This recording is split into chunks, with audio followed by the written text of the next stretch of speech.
have got to do with our resources, on matters that have got to do with our taxes, on matters that have got to do with our health. Remember, this is not Duale's health at risk. Yep. It is the health of the nation at risk.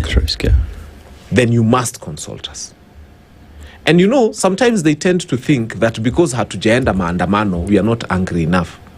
In our hearts of hearts, sisi tunaandamana. Hata tukiwa tumeketi hapa tunaandamana. And we feel the pinch and we are angry at this administration. It's just that we don't have the energy to go and on the streets every other day when they commit these atrocious things that they do. But let them know that we are disappointed with them, we are dissatisfied with them, we are angry with them, and the decisions they are making are not for our own benefit. I wish he was saying, I have decided that every school now should have extra classrooms and I don't need to consult you. That's a good thing. It's for the benefit of the nation. But when you're bringing us something that, by the way, what President William Ruto and Aden Duale have done, there is no difference between that and committing genocide. This is a presidency that is committing genocide upon its own citizens. When you see how fast Ebola spreads and how disastrous that thing is, and how many human beings it can potentially take out within a very short time, then you realize that there's no difference between what they are doing and a man who comes with a machine gun and just kills the citizens.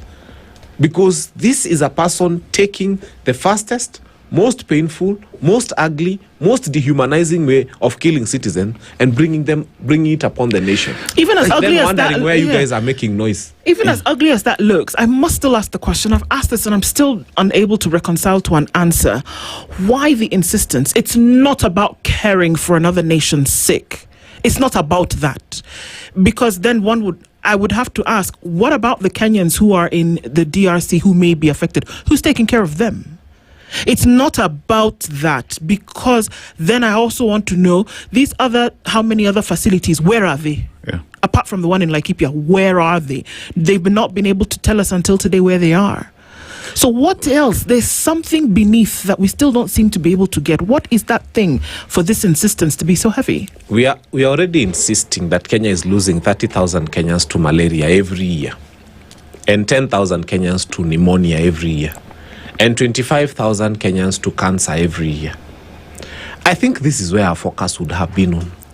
That, 60 years after independence, we are still losing people to malaria. Then we have now a pandemic that we don't need being brought upon us. And it's being heavily pushed up down our throats. And we have to accept whether we like it or not. Nanyuki Air Base does not belong to the president. It's a state resource. It belongs to all of us collectively. And therefore, it should be run with the benefit of Kenyans in mind. Remember, this is where we see our jets are put. In case of an invasion in the country, that's where they are supposed to respond from. So should we compromise that and then every other person there has got Ebola? Would our pilots deal with Ebola, or would they be dealing with an external threat to our existence? And sometimes even also, I keep saying I wish, sometimes I read, wanasema ndege inayopita mbele yako mtukufu rais. Then you Google about that plane. And then you realize that some of the countries we've been insulting, like Russia, that one can only be used for crop irrigation around there. So I think let us be a nation that means well for its people. And you can only do that by making choices that are people-centered. People first. People first. People first. Fanya Mambo, based off what the Constitution's requirements are, that public participation must be held, must be an exercise that is undertaken on any decision that is being made.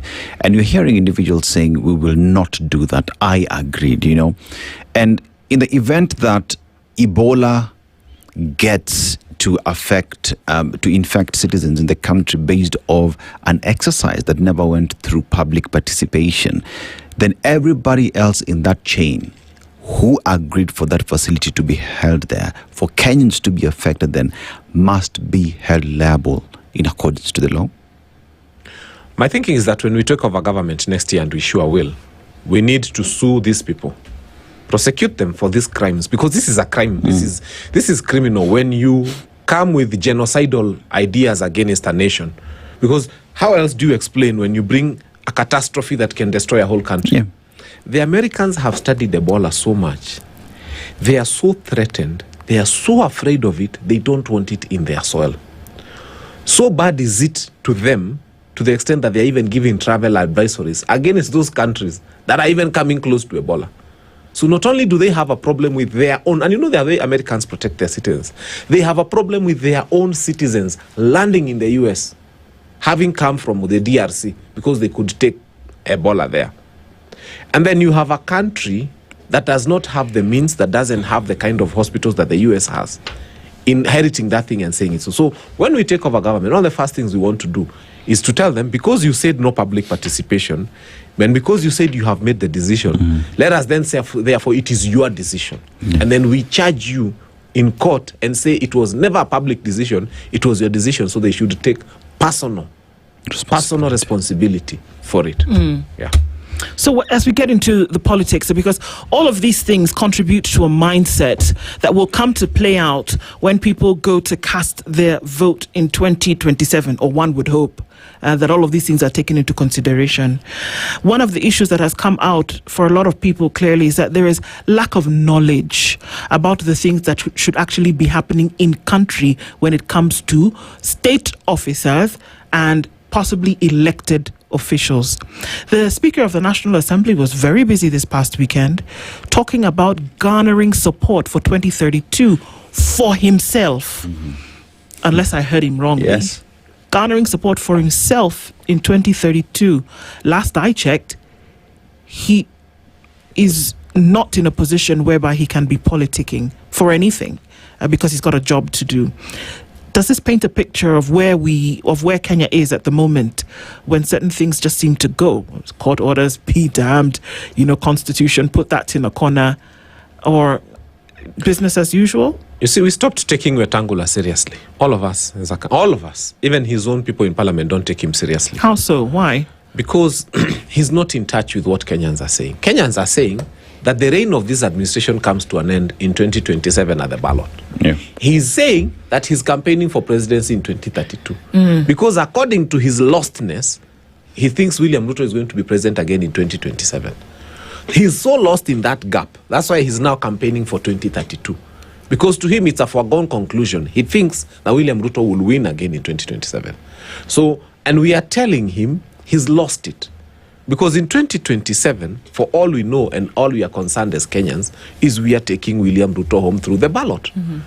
And we have always prayed that we have that chance to, wache wanasema watakarabati, we fill those ballots with our votes that are an anti-Ruto vote. Just telling him, look here, we wanted to show you that you were elected democratically and we have removed you democratically. So that he can hand over power peacefully.